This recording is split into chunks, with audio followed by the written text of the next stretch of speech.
Yesterday we were discussing about the sadhana aspect. For the sake of newcomers, we would like to brief them that as a part of our in-depth study on Inquest of God, we have gone through many a time. Papa made us to concentrate upon 32 points which are categorized under 4 headings, and one is preparatory measure, the other one is to ponder simultaneously on certain subjects, certain ones, and the third one is sadhana. On the sadhana aspect, first we dealt with the mind space to be filled with God. So far our mind space has been given to so many other things like objects, comfort zones, and naturally the space of God dimension, God thought gets reduced. So Papa in his first chapter has dealt with this, that those who are steadfast, those who are earnest in knowing Him, in knowing me, in knowing Ram, who is the subtle and mysterious power, they must give adequate space for Him. That means leading a simple life and at the same time spending more and more time on the various facets of Ram. It doesn't mean you leave everything and go. Wherever we are placed, in the family, in the profession, and in the society, wherever we are, we try to bring in the dimension of.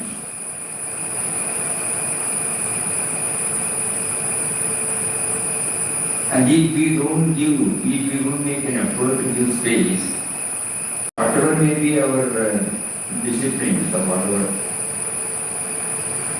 activity we name it as spiritual, it will be only on the superficial plane. Deep is not a deep dent in our thoughts, words and deeds. So this has to be remembered.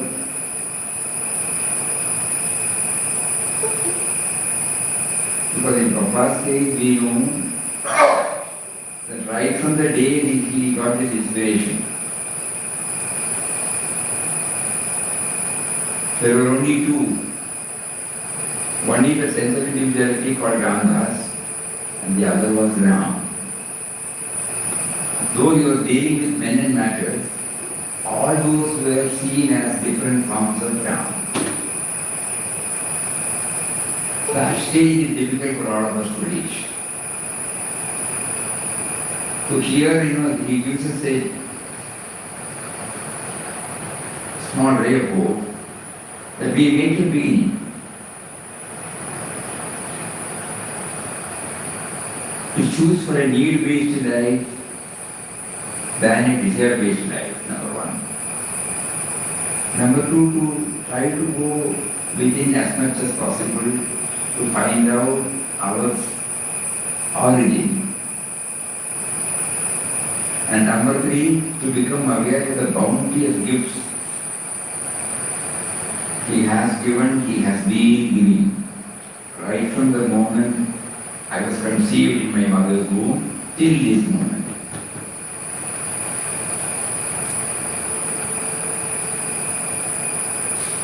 That is the best way. Normally we take credit for our sense of individuality, but hardly we know the sense of individuality owes its origin to that power. But for that power I will not exist. So to remember about the bounteous gift given to us, to remember about our origin,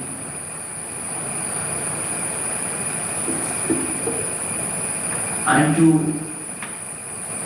watch and study the life and vision of evolved souls leading a need-based life. These are something that will help us to give the mind space to God and God hands. Otherwise it is likely to get concentrated on self-centered thoughts. And then from there we move to what sort of, we have all been chanting. Right from the first day God made us to associate with Anandashram. He made us to enjoy the Ram chanting. And it still continues. But what is to be preceded? What is to go along with chanting? That aspect we did not give much importance. So Papa makes it bluntly clear that though initially we may not have those concepts, we like the chanting because during the chanting time, because of its melody, because of something which is cannot be explained, we are free from our routine thoughts, that gives us the joy. But as soon as the chanting stops, when we are back to our common run of life, we are the same. There is no change in our thinking. The self-centeredness remains. Though the mind may be coming out with a lot of explanations, heart of heart we know that the me and mind remains unchanged. In other words, God thought has not taken place. So whenever the me and mind has its own sway on our thoughts, words and deeds, we have to take it that we have not gone beyond it. So that is why he said, first of all, you should be okay, you start chanting, and when you start knowing that there is no tangible, palpable change in our ways of handling,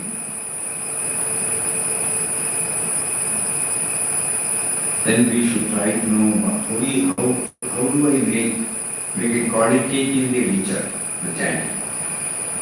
So the point suggestion by Papa is, first I should know that I am chanting the name of one who is within me. Within me in the form of life force, within me in the form of awareness, consciousness, within me in the form of intelligence. And then the next point is that it is He who is making me to chant. If the life force is not there, I will not be available. My sense of individuality owes everything to the life force. Otherwise, I am a dead person. The moment I get away from this body, I am a dead person. Then where is Krishna chanting? So, at the time of chanting, if this matter is brought into limelight, the chanting becomes more and more effective. Even if there are aberrations, diversions or illusions, in the shortest possible time you may be able to pull us up. So he says this meditation, so he himself says,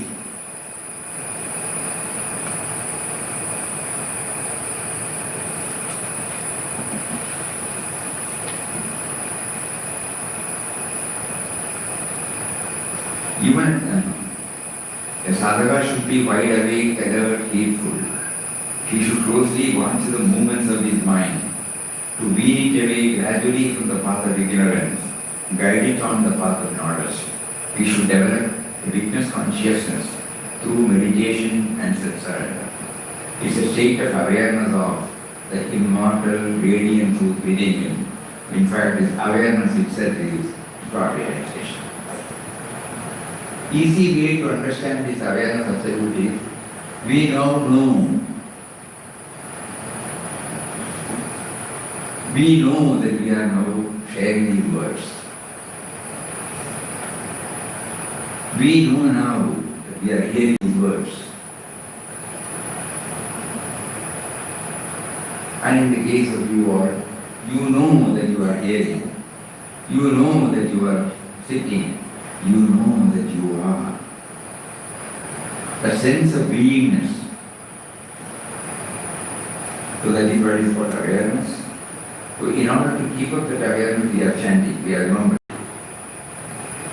So while chanting, all these dimensions should be done. Again, to make it more and more clear, the next point is, chanting is the password to connect to the divine within. Of all the disciplines prescribed by anybody, the seemingly or relatively easier method, it is not easy, but seemingly easier method is to chant His name.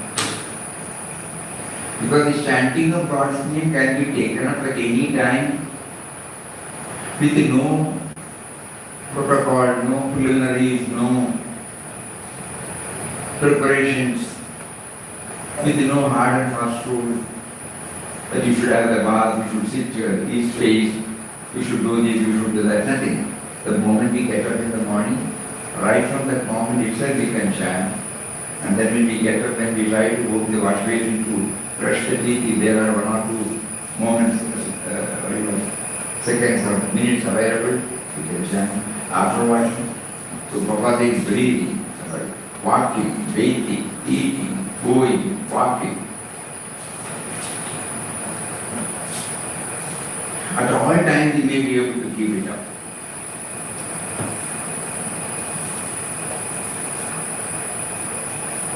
And the outpourings, he says, O Ram, what thy slave Ramdas should do or should not do must be determined by thee alone. He is bewildered, he is helpless. Make him resign all to thee, and then let him live, move, and have his being in thee. Let him eat, drink, sleep, move, sit, stand, stop, think, look, hear, smell, touch, do everything in thy name and for thy sake. So that means the Nama can be chanted throughout the day, in between our activities, in between our thoughts, in between our concepts. It has got a direct entry. Ultimately, we should know that it is a password to connect. Unless we type out the password in the laptop, we cannot enter. So the easy way to have access towards the divinity in us. What is recommended by Papa is chanting. Papa was from the very beginning very clear that God, the God he was seeking was within, and that everything was happening only by His way. This reality got stabilized in him within a short time because of remembering him through chanting of his name ceaselessly and contemplating on his attributes simultaneously. He was able to keep up the remembrance because not merely chanting. Initially with all faith and devotion we all start chanting. But later on we know from our own experience it got diluted and it becomes a mechanical, lip level chant. Whenever he makes us to pass through trying moments, trying challenges, trying duties, trying commitments, we are shaken.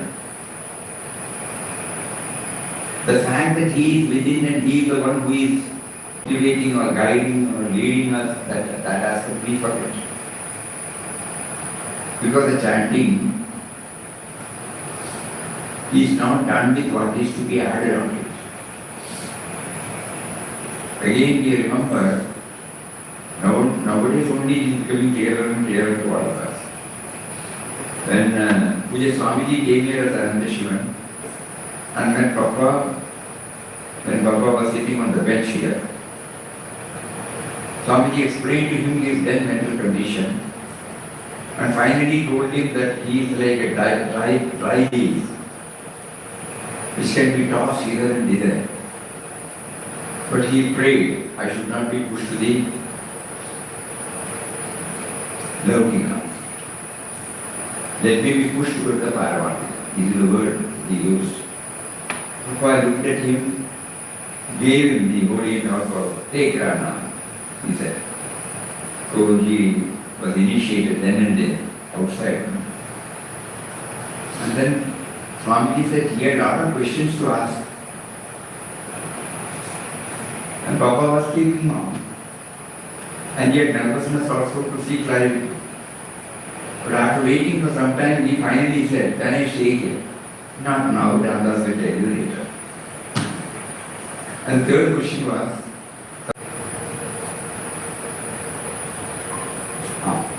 Doctor is not there. Sorry. Hari Om. Are you clear? And now it is. Sure.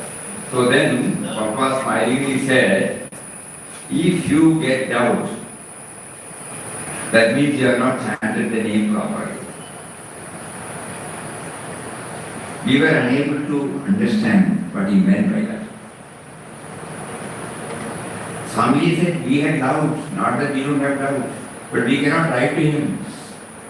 So that means Papa wanted him to search for the answers from within.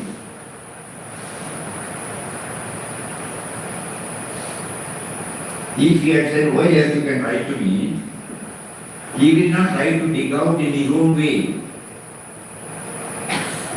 So to make him go inward, so that it becomes his own experience. It is not, somebody's experience he is hearing. So Nama is the gateway, and then he has opened. When he goes inside, whenever he meets with any adverse reactions or circumstances, he should find out his own ways, which is possible. That is how Papa did. Papa did not ask anybody. Papa was not looking upon anybody for any external factors for any of his answers. What he did was to go within and find out the answer so that the answer becomes his. Suppose he hears, it is only a copy paste, it cannot have the deep impact. So Puja Swamiji was telling that made me not to write to him about anything, because when he came here for good, he was observing Papa and Papa was giving answers for all his questions. He may be answering somebody, but the answer touches and kindles something in him. And when he starts going within, he gets the answers. to that particular word. If we get doubts, that means we have not chanted the Nam properly. Even today, for all of us, it is relevant. Still, there may be a lot of doubts lurking in our within. So we have to find out the answer from within.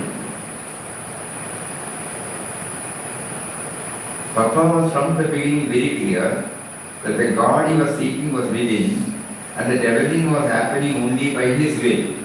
This really got stabilized in him within a short time because of remembering him through chanting of his name and contemplating on his attributes simultaneously. Our mind is wandering in many directions because we repeat the name mechanically. The mind must be attuned to the name of God, and through the name we must attain that inner consciousness or awareness of the divine. We must also feel His presence everywhere. This is the end that we have to attain.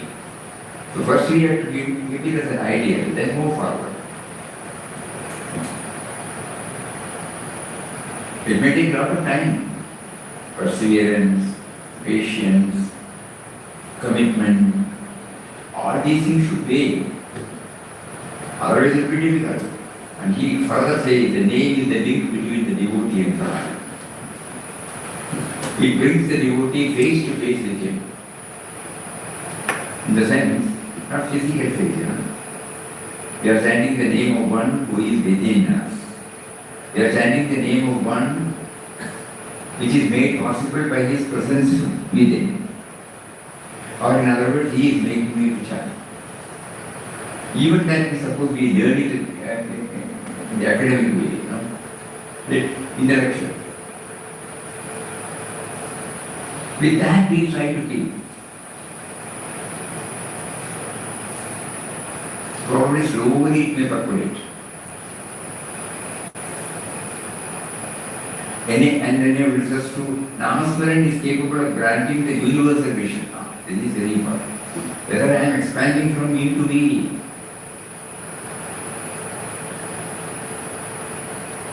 Mataji was taking everybody to task because wherever she sees pettiness, self-centeredness in the life of a devotee or sadhaka, she will take it to task. The pettiness. That means the universal vision. Life is slowly coming. In the study of IQG makes us to ask this question to ourselves. To some extent we may be expanding, we may be trying to expand. Or we have the feeling that we are expanding. But is it real, genuine? We have got. Nobody will be able to say this. Nobody will be able to judge this from the outside. Only we know. Namasmaran is, when you take the name, you are taking the name of the Lord who dwells in your own heart. Viratapa says, Ramdas through a ceaseless repetition of the divine mantra. The next word is very important. It has to be stamped in our heart. Side by side with the concentrated meditation on the all-pervading, eternal, ever-blissful, indwelling God. Had attained freedom and peace even before his advent into the world as heavenly man. So we all make a resolve now. We will try. To the extent possible, we will try. And we pray to him. You have made us to get ourselves involved in various activities like family, profession, society. So help us now to slowly, gradually bring in this dimension in all that we think, in all that we talk, in all that we do.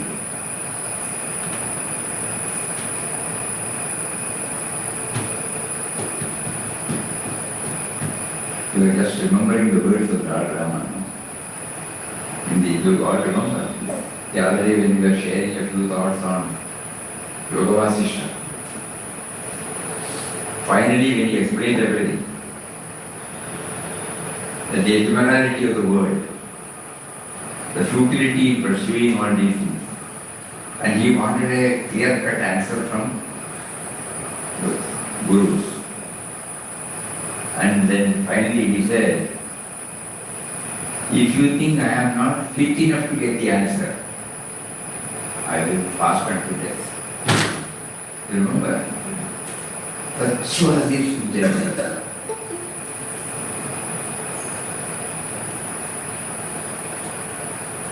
That portion really touched us.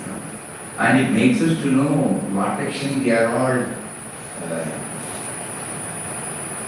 after this. At what level it is. Is it at the superficial level, a little more inner level, or a deeper level? That particular word, if you think I am not fit for that, I will fast unto death. Because either I get the meaning or the sense of individuality is not worth living. This sense of individuality has been given to us to know this truth. Not to run away from any field of activities, but to know this truth and function. Whatever he assigns, any job, any part.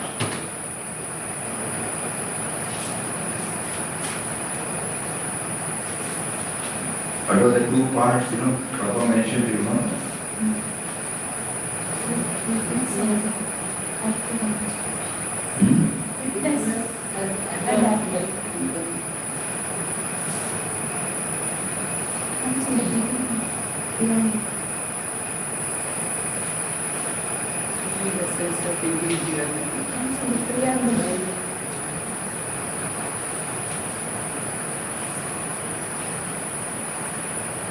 Actor in the play. The word is good.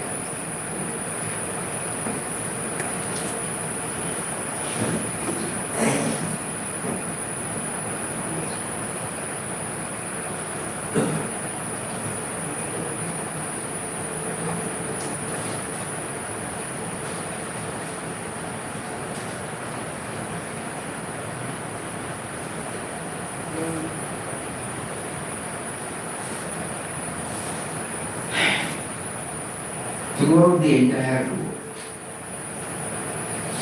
Ramdas felt at every step that his great master Ram was guiding and determining all circumstances and events in his itinerary. Ram, who controls the destiny of all lives, was here mysteriously at work. In fact, he made all the plans, looking to the minutest detail, carried them out himself with alertness, skill and care. And Ramdas played two parts in discharging the great mission with which God entrusted him. Firstly, as an eternal witness of the world around.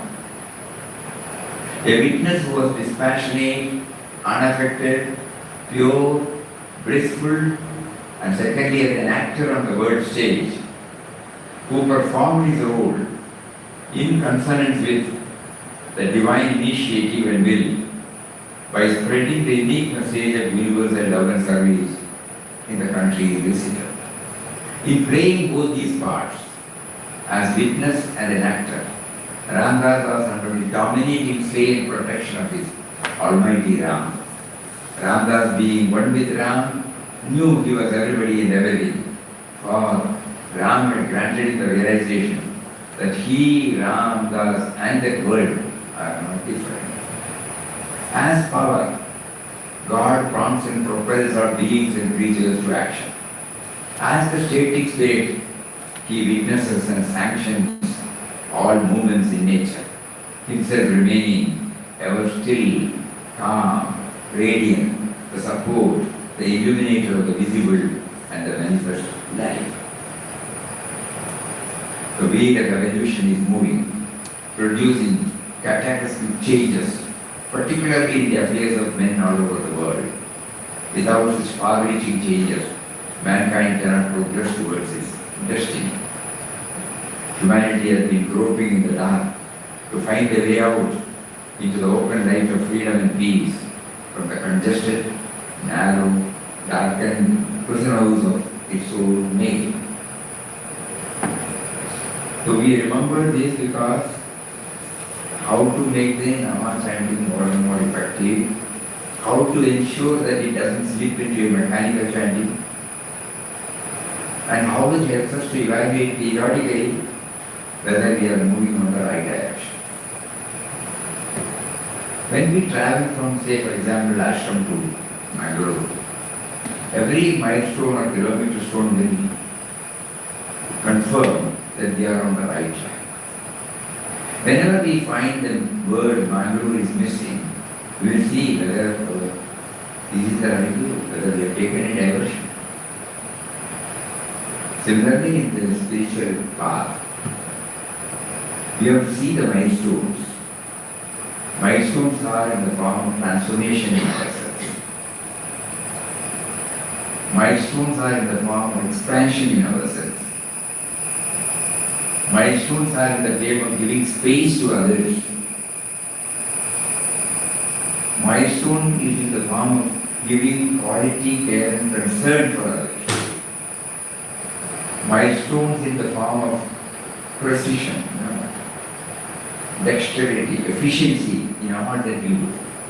In any field, when we bring in efficiency in action, that is the milestone. So we have to redefine what are the milestones and then keep them and then see for ourselves whether we are covering these milestones or something else. Our priority, the priority or the preference gets diluted or changed. Naturally, these milestones will not be available before us. So this is what Papa wants all of us.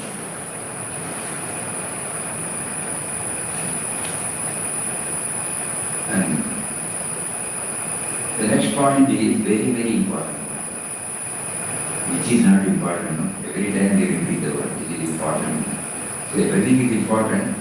At the time of reading, we feel relatively this is more important than the one which we have covered. That's all. Silence is the key to feel His presence within.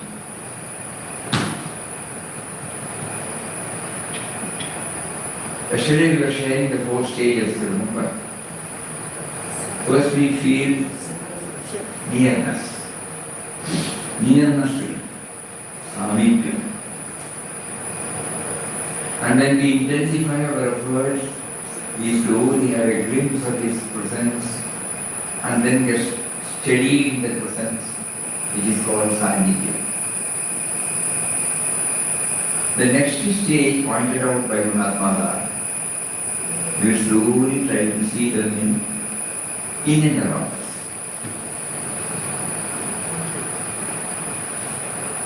In movables and immovables, in human beings, in plant kingdom, in animal kingdom, birds kingdom. Not that at this time we can do.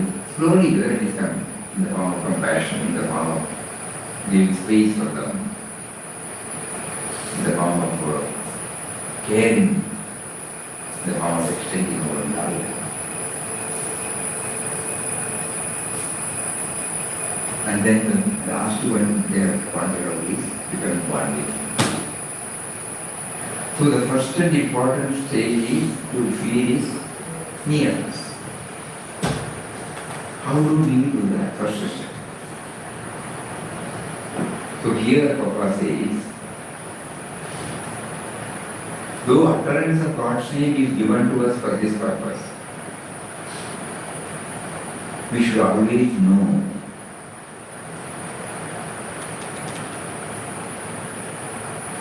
that silence is the ultimate goal. He says utterance of God's name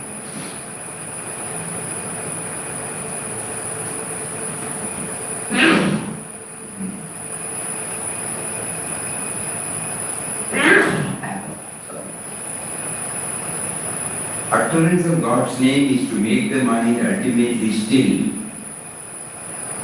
free from all thoughts. In that stillness it is that you know and realize God. Bhajan, Kirtan, Namasmaran are all means to the end. You have to repeat, chant or sing the name, no doubt, for a certain period. After that, repetition must cease. Mind must become still. In the stillness, duality is transcended. The repeater and the repeated, the devotee and God become one.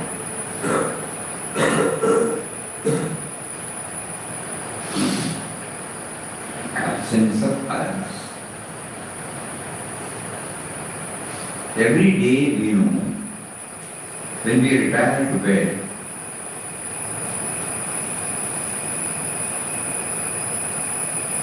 next day morning when we get up, our head, then we will say, the moment they can there, no, then they is not only killing one. So during that period, thought was not there. If the thought was there, we will say, why couldn't sleep at all until 12 o'clock or 1 o'clock? One thought or another coming, harassing.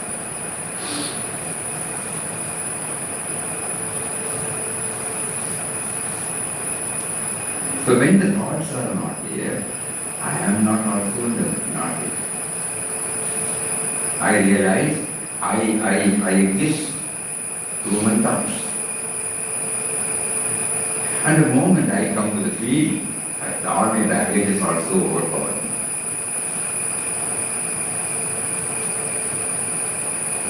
So if I am in a position where thoughts are not there, but in sleep, we don't know, we are not enjoying it. We come out and then they say, but here in the spiritual discipline, Mahatmas keep us telling that even while you are awake,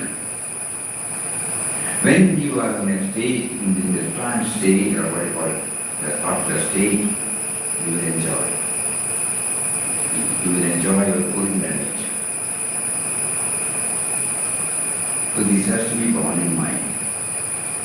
That's why he says, utterance of God's name is to make the mind ultimately still, free from all thoughts.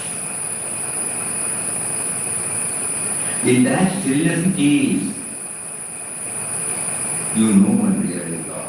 He is present enough. He is there enough. We believe the words of masters. Not merely believing the words, they also show us concrete proofs.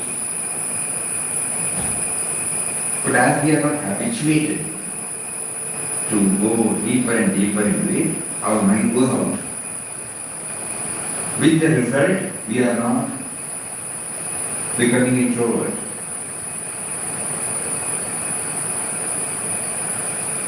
So the easy way of the studies, you keep on chanting. You habituate chanting. There are 3 types of chanting, out of which the mental chanting is far more effective than vocal chanting. So when you try to develop, when you try to practice mental chanting, consciously you try to chant. And then when you consciously do the mental chanting, the chances for the outgoing tendencies of the mind will become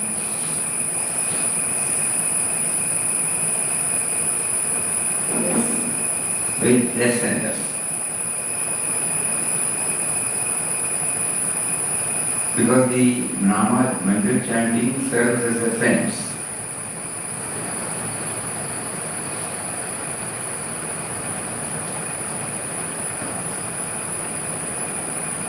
And a stage comes when we become aware of the mental chanting. When the outgoing tendency of the mind is arrested, and when the chanting is going on, a stage comes, emerges, where the chanting is being known, is being realized, is being heard. So the next question is, who is chanting and who is knowing? And immediately the chanting starts.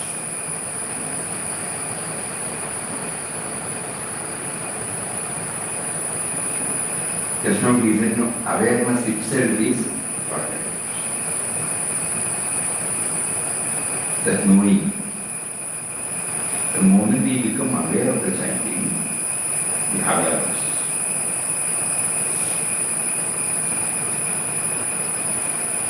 So Papa wants every one of us to now and then resort to this particular experience. You have to repeat, chant or sing the name no doubt for a certain period. After that repetition must cease, mind must become perfectly still. In that stillness, duality is transcended, repeated and repeated, devotee and God become one. Where the river starts, there is perfect stillness. The running water is active, noisy in its course, until it attains its calm again when it meets with the ocean. The sleeping bird starts up early in the morning, flies about from tree to tree, and when the evening comes, it regains its nest calm again. From silence, all come. To silence, all to word. All activity is rounded by silence. Out of silence, tremendous forces are released, wonders are worked. Learn to be silent. Bhajan must lead you into silence. It is not merely outer silence, but inner silence, silence of the mind.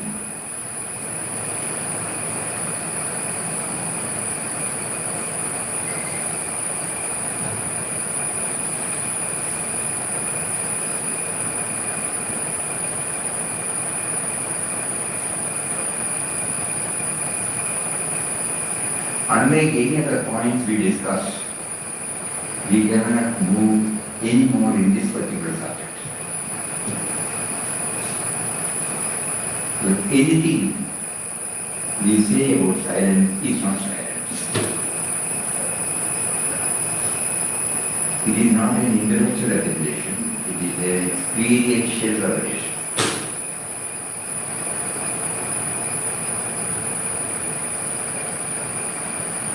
So that is why during his course from 2nd or 3rd chapter to 37 chapters, whenever he feels he was very much active, either in walking or going or interacting with others, he used to resort to solitude and silence.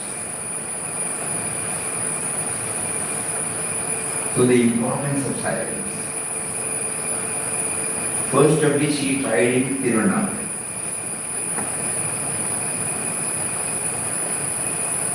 And we all know that that was the instrumental cause for having the universal mission.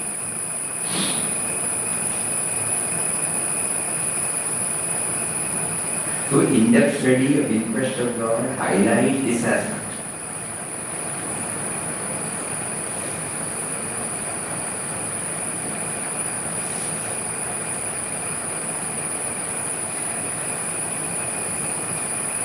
One of the salient features of spiritual journey.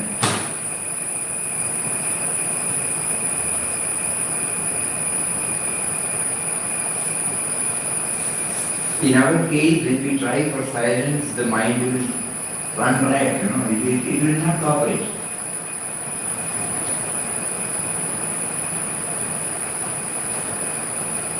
Because during the non-chanting time, it has been ever active. And because of its active activity, it has gathered to itself only likes and dislikes, rights and wrongs, and whatnot. It comes and stands before us. So whenever we close our eyes,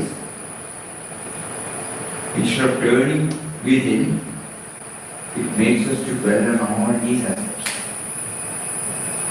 That is why Papa emphatically mentioned that outer activity should be compatible with the inner aspiration.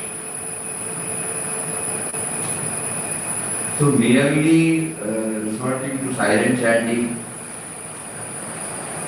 we may not be able to take out the fullest benefit of experiencing silence. So chanting and non-chanting time, at both these periods, we have been asked to be vigilant.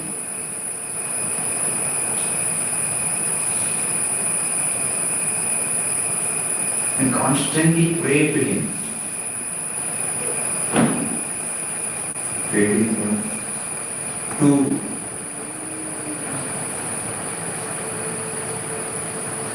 harmoniously blend our activities with the ideal of becoming aware of His presence within. So there should be a total refinement in all that I think, in all that I talk, in all that I do. Otherwise, when I close my eyes and take the inward journey, it will not operate.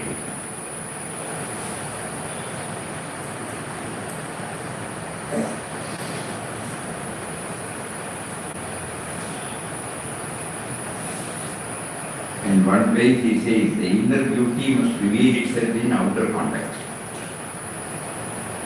The inner beauty should reveal itself in our outer contact. So, how do we know? Watch the lives of Mahatmas. Their every act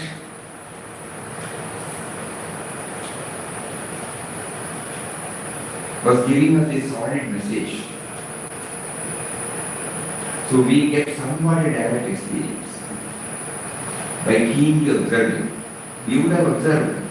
We give credit to that individual. We don't take it anything for ourselves. We say how meticulous Puja Swamiji was, how loving he was. That's all. There is the matter. Or how Mataji loving she was. How blissful Papa was. All these words we say. Only from the individual to individual we are moving. Nothing spiritual.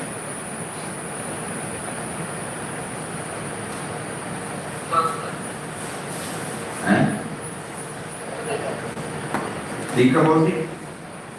We normally, when we see anybody doing it perfectly well, anybody doing everything in a loving manner, we appreciate. Vocally also we appreciate, mentally also we appreciate. But why is it that we are not being able to live up to it? Because it is kept at that level. We have forgotten to understand that God gave us an opportunity to observe these values in His creation so that it touches and changes in us. By the time we recognize, we have forgotten. Dr. Bandam Swami,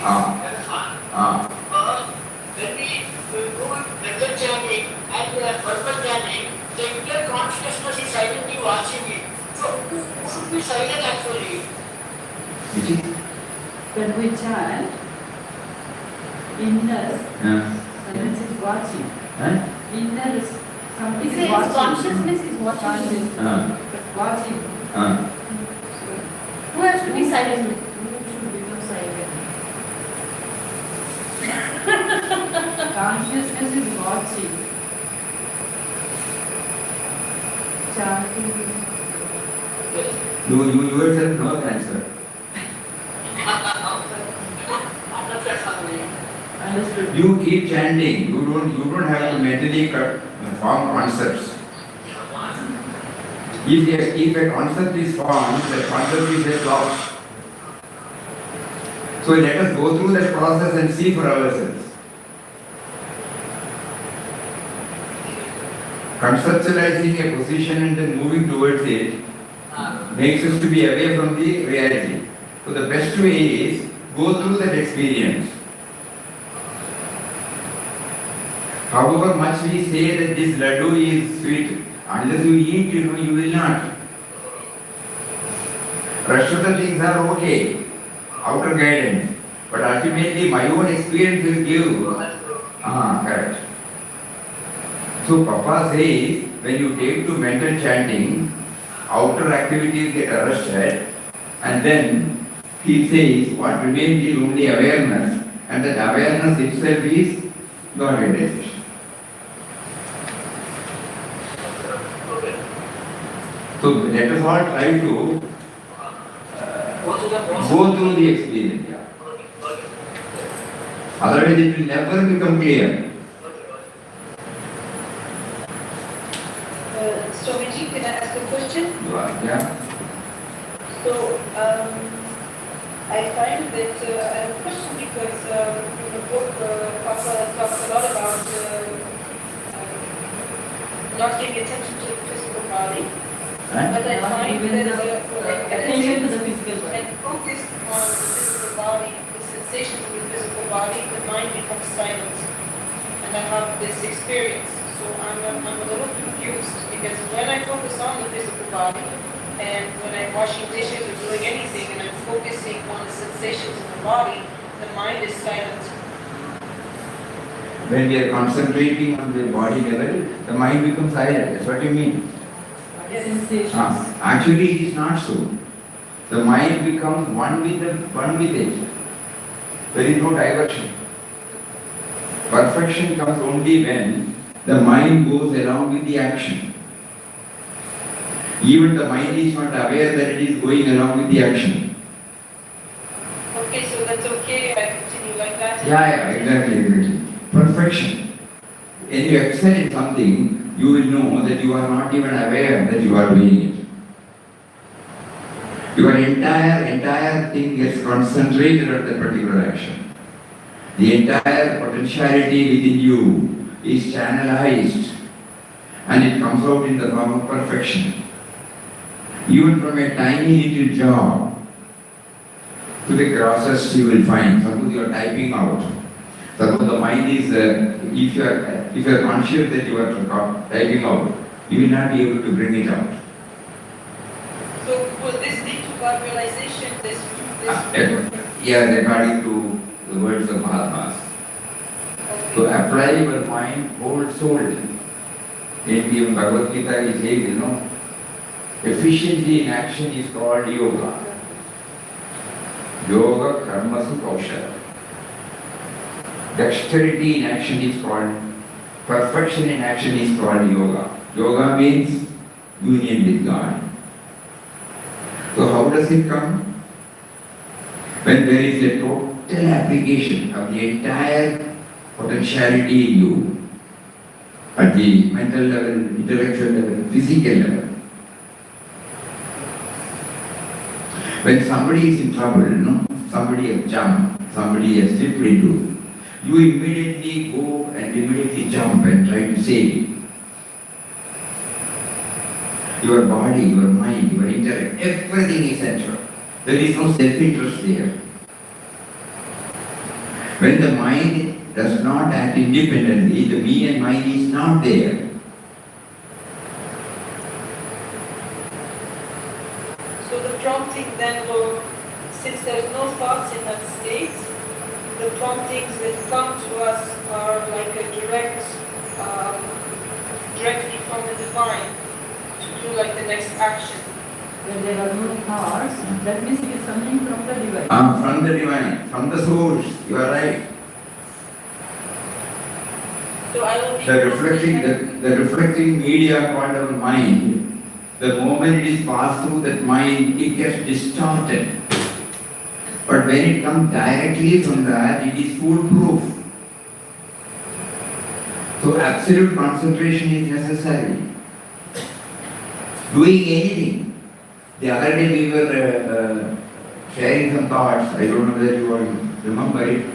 When Vinobadi came for the first time to meet Bapuji, Gandhiji in Sabarmati Ashram, he was looking for him. He thought there would be a Mahatma inside, some secretary would be inside, and we have to tell him that someone who has come. So he was looking here and there, everybody was involved in various types of activities. Then he went and asked somebody, where is Bapuji? The person who is cutting vegetable, he is Bapuji. So when he went there, and Gandhiji was not looking up, he was cutting the vegetables.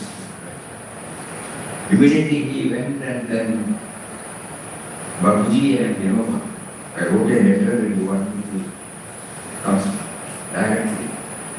Oh, you are straight away he gave me the knife and the vegetable. Start.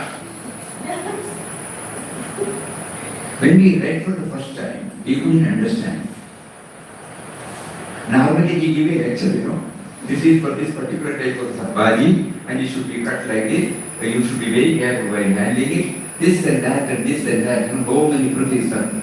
But here Gandhiji did not utter a word. You know why he himself has written this?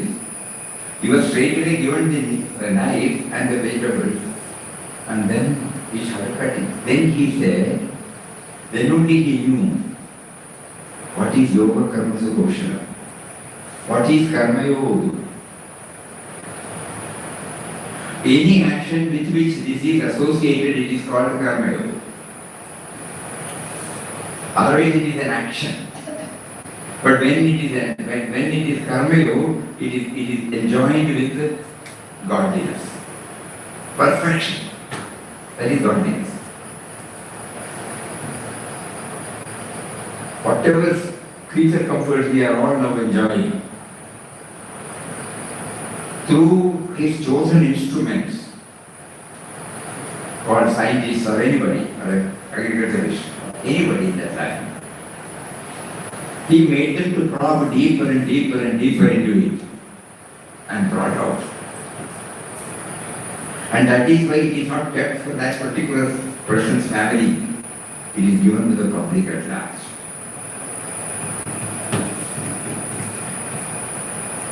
What is the name of the person who pursued his web, right? Leah.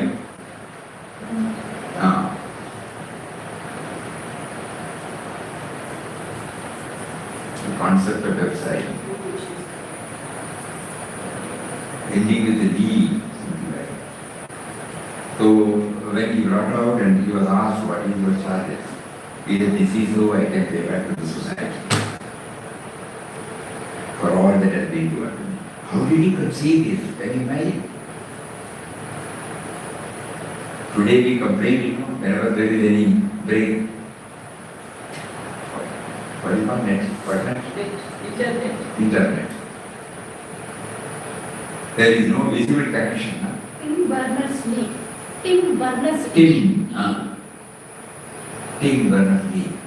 So when he was asked, he did not accept a fine. Because he knew it is not out of his efforts. It is he who gave him to be passed on to his creation. Every discovery, every invention, every innovation has come from that.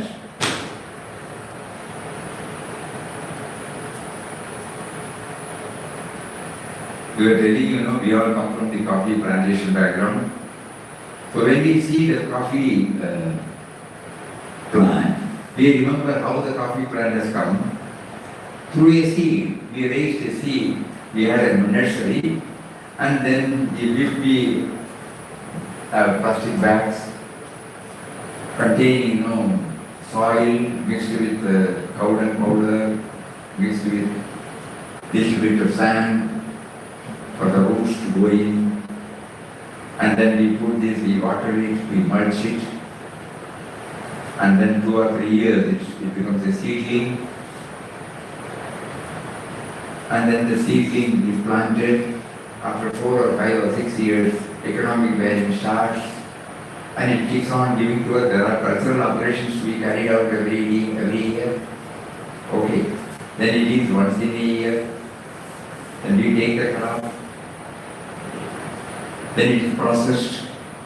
When it is ripe, we dry it. We ensure that the seed gets detached from the husk. Then we put it in the huller. Husk is separated. The seed is there. And then the seed is roasted. And then powdered. And you get it. All these processes, decoction, and then you get a cup of coffee on our table.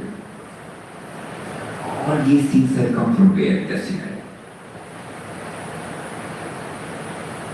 If people, God has not given this initiative, Mother Nature has given coffee seed, it will be there in the coffee seed, that's all. It will never come to my table as in the form of well-made coffee. So God gave these inventions, First of all, he has to discover, invent, innovate. All these processes. That is why a true scientist, doctors used to say, a true doctor will say, we treat, he cures. Similarly, a scientist also will feel, he may not say, that ultimately he knows that it's the breakthrough that has come. He must be targeting the idea how to do it prior to conceiving about another. That will separate the husk from the seed. He just think how many times you would have thought about it. And he kept on thinking, trying, try and error. And one fine morning the breakthrough. Where from it came?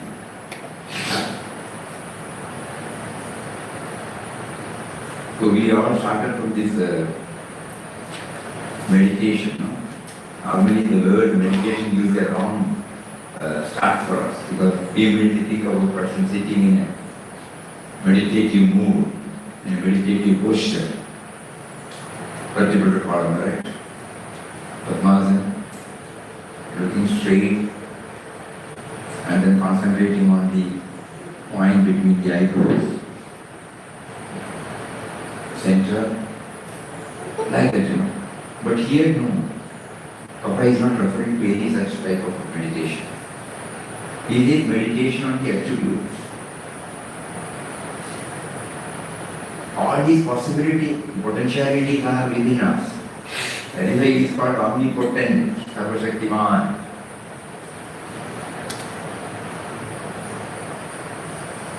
So for all that, silence is the key to feel His presence within.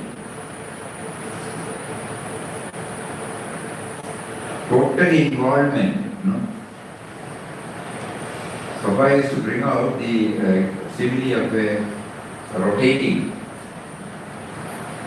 When it rotates fully, to the fan, we may not even, we may feel it be a state. No, it is still.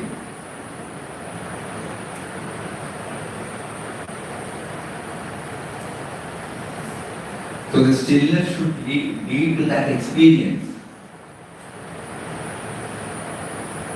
That is our base.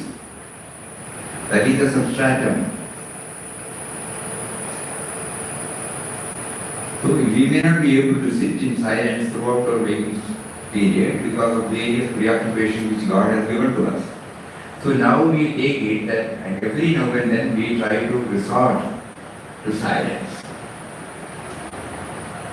The other day we were suggesting, once in 10 days or 15 days, suppose we go out to a calm and quiet place where we do some individual sadhana and then retire to ourselves for a few minutes and see for ourselves. We should be free from the routine thoughts, routine engagement, routine involvement. Otherwise the mind will be restless. And we have to switch on the mobile. Though you would like to be undisturbed, still when suppose we are carrying over there, somebody would have said something, he will contact us later. All those things will immediately come back when the mobile rings. So there should be a period in our life, though not every day, where we try to resort to solitude and silence. Even at home, if possible, or in a nearby place where we are not disturbed. Or like-minded people get together, they go there and spend some time in some sattvic thoughts to be succeeded by, say, for example, the chanting round. It can be slowed down, and for a twice you will get the glimpse of the silence. More about it tomorrow. So today we have covered what? Only silence, Mind space, code, chanting is the password, silence is addition to sacred understanding. So Papa is now taking us every day little more harder way. It was easy to hear and that. Think about it. But now we find it is not that easy to assimilate and absorb unless we apply our mind exclusively on it, which is what is called sadhana. Sadhana is regular practice, repeated practice. So all of us can try in our own way to capture a few seconds where everything is stopped, from which everything emanates. So this point may be given due consideration. We will take it later tomorrow on silence again in detail. Ayom. Om Sri Ram Jai Ram Jai Jai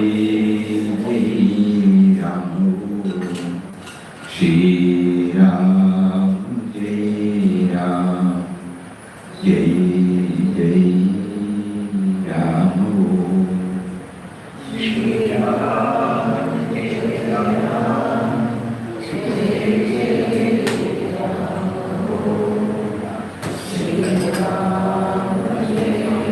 Jai Ram Shri Ram Jai Ram Jai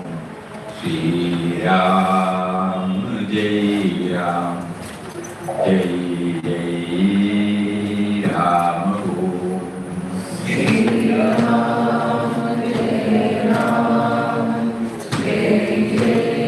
Jai Jai Ram Shri Ram Jai Ram Jai Jai Ram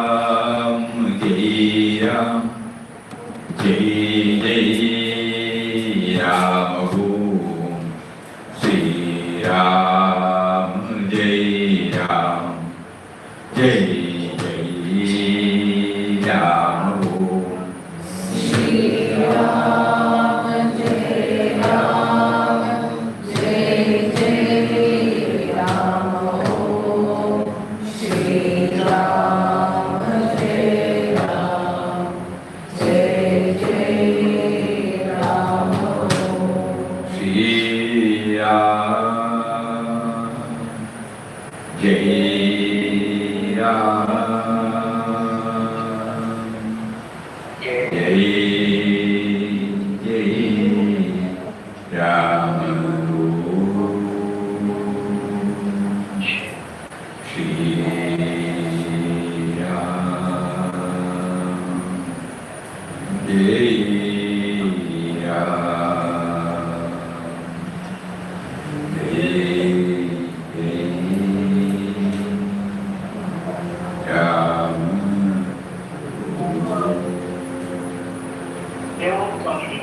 Ram Namaskaram.